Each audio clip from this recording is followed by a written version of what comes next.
it's your girl Adeola. So last week, Mr. President Muhammadu Buhari was in Washington, D.C. Yes, and you can trust your girl, I was there. No, I didn't get to interview him, I know, right? But I got to meet him though. I mean, I don't know who this man was blocking me.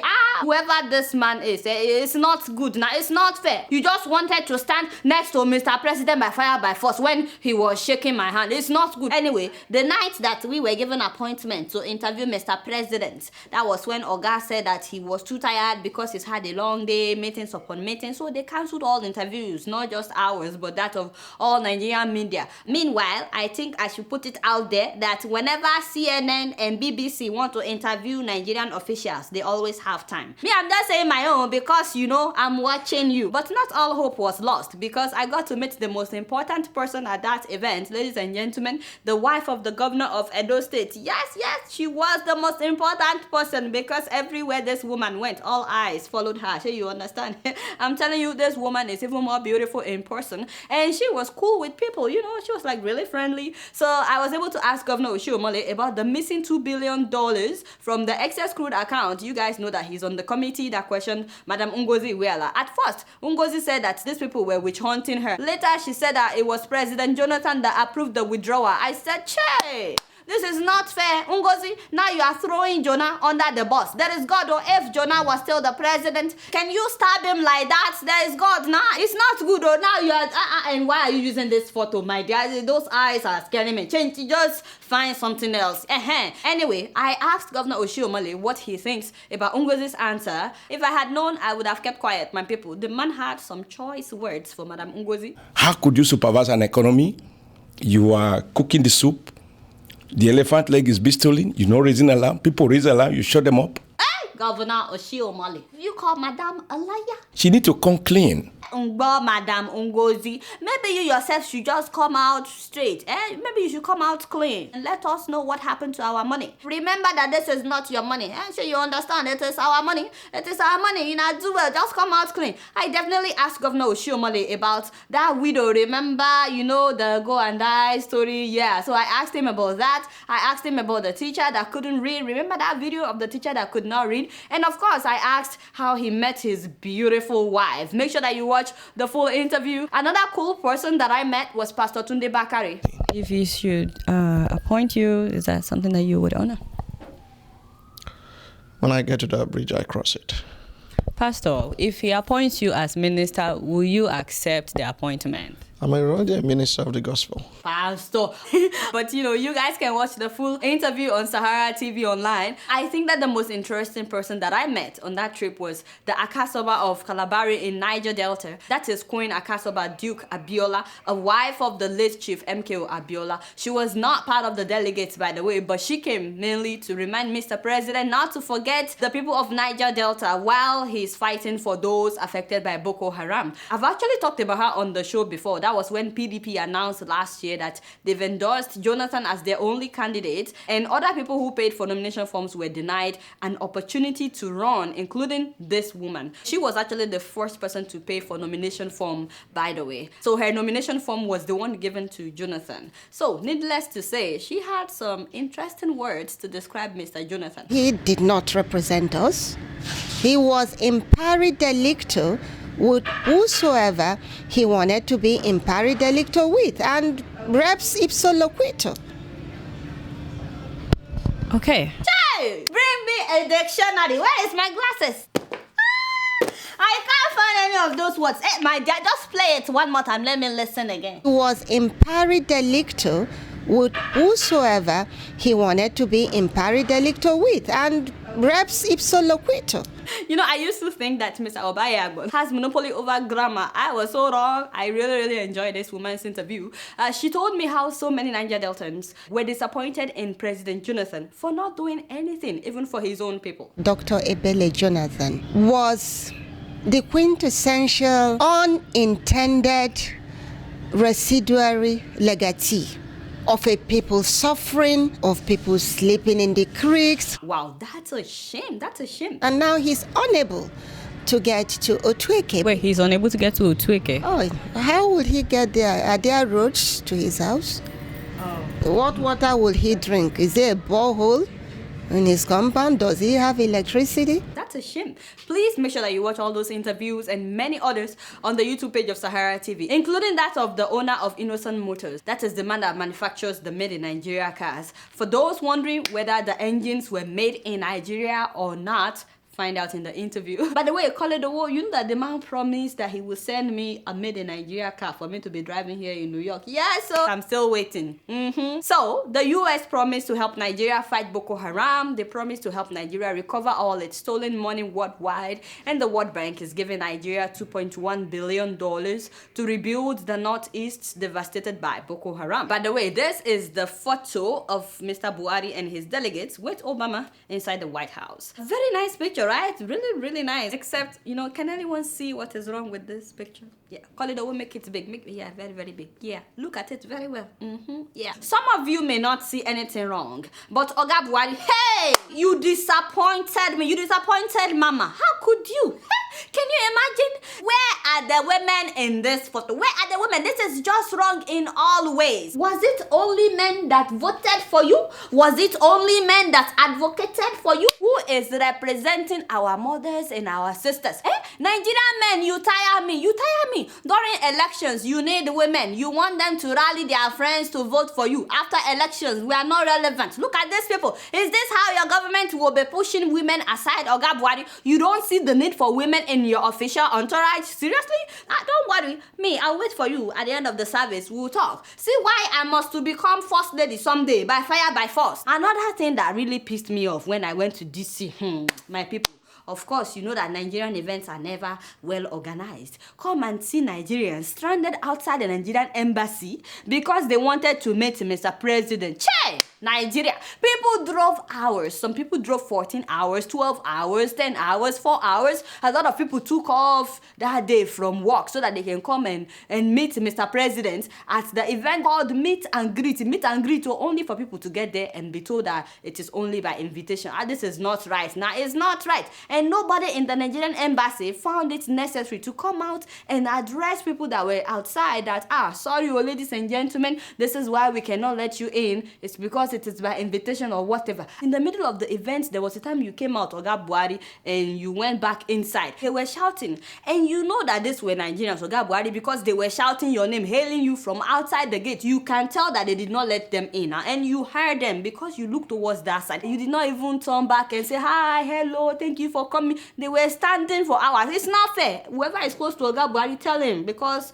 I'm watching him. Yes. People were upset. I'm so hungry right now. I traveled like 4 hours to get here. I waited for 5 hours. Nobody come out to talk to us. Tell them, my brother. Tell them. Although next time, I hope you will stay in one place because you kept going like this. Yes, just next time, just stay in one place. But tell them, my brother, it's not fair now.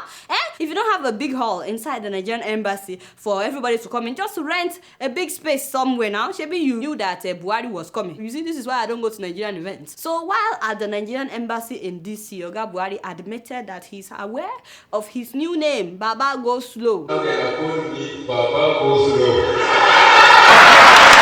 I'm going to go slow and steady. So you got jokes, Oga Buhari. I didn't know that you got jokes. I must sit down and talk with you someday. It's okay for you to be steady, but to make it quick before the fullness of time. So you understand, it is already the fullness of time. You guys know I don't know anything. Guess what? I'm just keeping it real. So by now, everybody has heard about Radio Biafra and that the Nigerian government has tried to jam their signal. First of all, there are different opinions about Biafra, so I already know that I will be making some enemies on this issue. But hey, it's okay, because despite the fact that we don't all agree, it doesn't mean that we cannot dialogue and reason together. Once again, this is just my opinion, and I'm sure that I will be wrong in many things, but at least I'm trying to talk about this very important issue. Personally, I blame both sides, okay? The Nigerian government and those that refer to themselves as Biafrans, because not all Igbo people support the pro-Biafran movement, by the way. First of all, let me talk to the Nigerian government. We had a civil war that lasted for 3 years, 1967 to 1970, and this war claimed about 3 million lives. By the way, they need to update the death casualties on BBC because I read 1 million on BBC. Anyway, about 3 million people died, and this happened in Nigeria. Until now, it's not part of our school curriculum. It's not being taught in schools. As if the Nigerian government doesn't want us to know about this side of our history. They even tried to prevent the viewing of that movie, Half of a Yellow Sun, which is a fictionary depiction of what happened during the war. I know that there are about 40 books published on the Biafra War, but I still think that it should be taught in school. It should be part of our curriculum because it is part of our history. So we need to learn about it so that we can hopefully learn from it, so that history will not repeat itself. I am, however, glad that there is a museum in Umuahia. At first, I thought there was no museum where any of what happened was documented, but I recently learned that there is a museum in Umuahia that documented what happened. If you're able to visit the place, please make sure you do. It has pictures, armor tanks that were used during the war, all kinds of weapons. I personally feel disappointed though. As a nation, we can do better than this in terms of museum for Biafra, a war that killed 3 million people. Not only that, I feel like we need some kind of memorial day for Biafra. This is the site where Ojukwu's bunker is. It would be good to have a national one that, the Nigerian government will contribute to, but we still need some kind of monument about this. But my main beef with the Nigerian government is their failure to address the cocoa of the matter. Radio Biafra is just a fruit of something deeper. If you don't deal with the root, trying to cut off the fruit is just a waste of time, in my opinion. I think that the Nigerian government needs to address the genuine grievances of Igbo people. And I know that Hausa people would also say we have our own issues too, and Yoruba people would say we have our own issues too, and other ethnic groups as well would argue that. But what I'm saying is, regarding Radio Biafra, the solution is not trying to jam their signal. Even if you do that, they will remain online and people can always find them online. But I think the solution is to go back and discuss what led to the Biafran War and discuss peace before we can achieve anything meaningful. I'm a Nigerian and I am in support of unity. I don't want us to divide. I don't think that we should separate. Yet I don't agree that it's right to kill another Nigerian if they want to succeed. People were literally starved to death, little children included. For 3 years, their source of food was cut off, and these were Nigerians like myself. I don't think that it's right. I've heard about many terrible things that happened during Biafra. One man told me that his parents would hide them on the ground, him and his sister. They would put them inside big buckets and bury them, cover them up when Nigerian soldiers were coming, and then they dug them out when the soldiers leave. I know that people died on both sides, but we cannot compare the numbers. While about 3 million Igbos were killed, from what I've heard and from what I've read, and I may be wrong once again, but I don't think that up to 200,000 Nigerian soldiers were killed. All I'm saying is, let's have a dialogue. We need to talk about moving forward. That's the first step to healing. The other thing is, I personally cherish freedom of expression, because if there's no freedom of expression, I, for one, cannot be doing what I'm doing right now. Having said that, let me talk to Radio Biafra. Okay, now to Radio Biafra. Really? Whatever your grievances may be, it is not an excuse to use your freedom of expression to instigate violence and promote hatred. What will you achieve by spewing hate comments about the present president? You're calling Buhari a terrorist. You're saying that he wants to use Boko Haram to kill Igbo people. It's funny that you call Buhari a terrorist because Boko Haram attacked Buhari himself, and you're saying that he's the one behind Boko Haram. That doesn't make sense. You're calling Nigeria a zoo. You're targeting all Hausas and Yorubas. That will not solve any problem. I don't know what you will gain by telling your listeners to destroy Deeper Life Church posters, their billboards, and for them to burn down all Deeper Life churches in Aba, as well as all Deeper Life churches in all Igbo land. Because Deeper Life founder is Yoruba? And why are they picking on only Deeper Life Church, by the way? And what do you gain by telling Igbos to arm themselves, pending when the director would give the clarion call for the war to commence? What war? Are you trying to start another war? This director is telling people to contribute money for him to purchase arms to start a war against the government of Nigeria. Can you imagine? What pains me is that the people that are broadcasting on Radio Biafra, they are outside Nigeria. Some of them are in London, but many people in Nigeria are now behind their idea of destroying anything owned by Hausas or Yoruba people in Igbo land. Most of the people that are buying their ideology were not even alive during the Biafra, yet they call in to pledge their support. No, this is not right. This is not right. See why I said that we really need to have a dialogue? It's very sad that we don't know what we have in Nigeria. Our diversity is one of our greatest assets, but we don't know the value of it. We are already one country. We've already been merged together by the British. The solution is, how can we we work together for the betterment of all tribes? As much as I support freedom of speech, because without freedom of speech, I would not be here today. As much as I support freedom of speech, it comes with responsibility. I do not support using that freedom to instigate violence and to promote hatred and to spread lies. Each time that I tune in to listen to this Radio Biafra, they twist the truth. Why? The other day they said that Obama has abandoned Buhari in Washington, D.C. I was like, what? That did not happen. They said he abandoned him just like Buhari was abandoned in London, outside in the freezing cold. I'm like, really? Really? I was in D.C. Buhari was not abandoned. He's back to Nigeria even before Obama went to Kenya, which they are saying, oh, Obama abandoned him and left him for Kenya. And then they said Buhari wants access to the U.S. weapons in order to fight innocent people and that Boko Haram is his boy. I'm like, really? I already know that I'll get a lot of emails about this issue, by the way, especially because I am Yoruba, but that's all right. Maybe that would open up some kind of dialogue. I don't know. But again, I want peace in Nigeria, and I think that both sides need to have a dialogue. As you guys know, I don't know anything. Guess what? I'm just keeping it real. So Mr. Obama was in Kenya last week. Oh boy, it was very touching. Please let me welcome my brother, your brother, our son, Barack Hussein Obama. Coming home, I am coming home. Check me out, up in the horizon.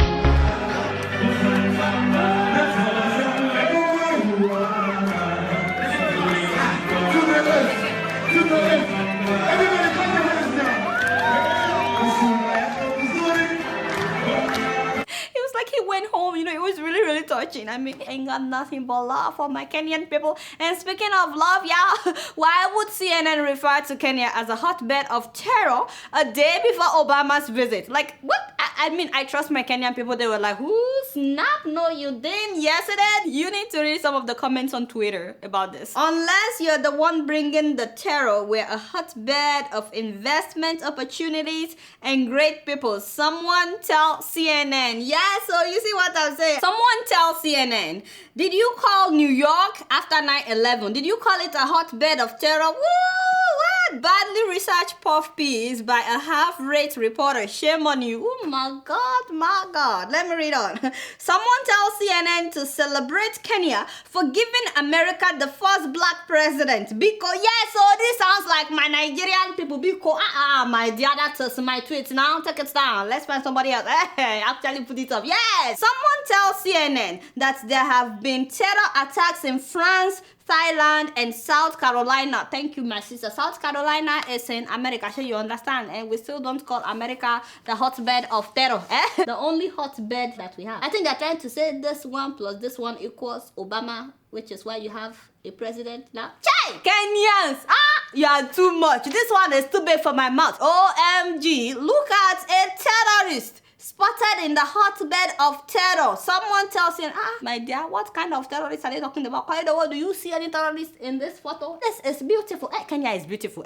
CNN. There are many things you can focus on. Like how Kenya has produced the likes of Lupita Nyong'o. How you doing, my sister? You not do it. We need to hang out. I know you don't know who I am. It's okay. But we need to talk about how Kenya has produced like great runners, great athletes. Talk about how this Kenyan runner forfeited her own running goal to help this guy. This made news at that time. Now there are many things you can focus on in the hotbed of terror. What kind of a hotbed? Don't get me upset, Joe. I'm really hoping that this will change how so many people describe Africa. Shikina. But while that was happening, my people, you can be rest assured that Kenya was busy preparing big time for Obama's visit. In fact, they were sweeping the streets. I'm telling you, many of my Kenyan friends were like, Adeola, I hope Obama would come every year because everywhere in Kenya has been transformed. But the funny thing is hearing that the governor of Nairobi planted grass like 48 hours to Obama's visit. I was like, what? At first I thought, no, this must be a joke. Until I saw pictures. I said, Che, step on the grass at your own risk. Apparently the grass was given 3 days to grow by fire by force. Talk about pressure. If you think you're under pressure from your boss to deliver, think about this grass. Never before has grass been under so much pressure to grow in only 48 hours. I thought I was bad, but that reporter, he is everything. Amidst all the negativity, some hope still lies ahead. But even then, some people chose to ignore the sign. Wait, maybe they don't see the grass. I hope that somebody can link me up with him. The guy is bad. Mr. Man, you are bad. You are bad. It's not fair now. Making fun of a old governor like that. You're not even afraid. Part of the conditions that is required for grass to grow is water. So we did exactly that, hoping that at some point within the day, they will grow and become green. Why even bother when you only have like 3 days? Why bother to plant any grass? Dem Feind gelungen, die Front in breiter Formation zu durchbrechen. Im Süden hat der Gegner Zossen genommen und stößt auf Stahnsdorf vor. Das war ein Befehl! Der Angriff Steiners war ein Befehl! My friend, get out of here! Do me a favor, please. Get out of here. Get out of here, man. You know what I'm saying? Anyway, I'm so glad that Obama had a great time in Kenya. It's sad that the grass still did not grow by the time Obama left. I don't know anything. So I'm just keeping it real. Before I leave today, I'd like to read some of your emails. And the first one is from Ketha A. Acha. I believe he's Cameroonian. He said, "Hi, Adeola. My dad, whose name is Simon Akem Acha, who is Cameroonian, traveled to Nigeria on a business trip. This was not the first time that he's gone on such trips. Unfortunately, now he's been missing since March of this year. It is very unlike him. No one knows where he is, even though his luggage arrived Cameroon. He didn't show up. My family is very confused and we would very much appreciate your help. He is a philanthropist who has helped unaccountable people build a career. Anyone with information about his whereabouts should please call my mom. This is her number, or email me at kakem@acg.edu.